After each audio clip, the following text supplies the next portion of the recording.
While police prepare for mass protests outside the summit tomorrow, inside a face-off of another kind is expected. 6 of the leaders against Donald Trump. The CBC's David Cochran has been looking into this, and you know, really, although there's a long agenda here, there's one issue.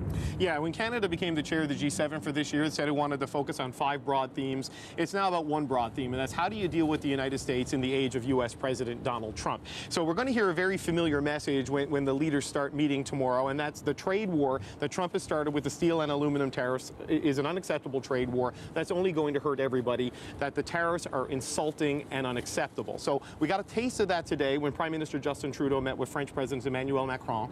And in the news conference, Trudeau made it clear that he's not backing down in his positions. There's no attempt to escalate. He's not going to threaten to burn down the White House a second time. They're going to continue with what Canada is calling a polite but firm response to Trump. And here's what Trudeau said today.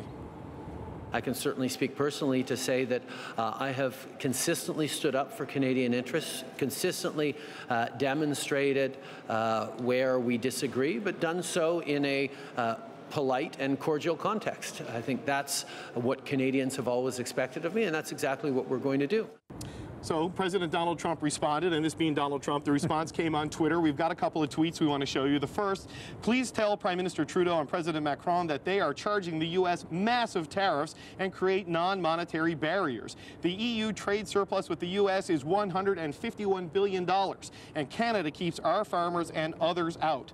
Look forward to seeing them tomorrow, he said unironically. And then another tweet aimed specifically at Prime Minister Trudeau, saying, Prime Minister Trudeau is being so indignant, bringing up the relationship that the U.S. and Canada had over the many years and all sorts of other things, but he doesn't bring up the fact that they charge 300% on dairy, hurting our families, killing our agriculture. So Trump, a couple of things there, confirming he is coming. There was some doubt of that, but he's coming in hot.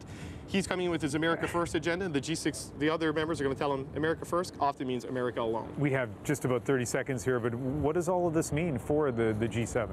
It's going to be a real challenge. The short-term future of the G7 to be effective is at risk this weekend. Normally, you see a communique where they all sign off, a unanimous statement of goals and principles. There's a lot of talk that that's not going to happen at this, that it will be a chair summary from Justin Trudeau. We saw this in Whistler with the finance ministers, and they rebuked the U.S. So there is a splintering and a factioning of the G7. And you know, tomorrow night, Ian, when the leaders sit down for supper, they're going to be entertained by the Cirque du Soleil. If there was ever an event that needed acrobats and contortionists to make it work, it's this one.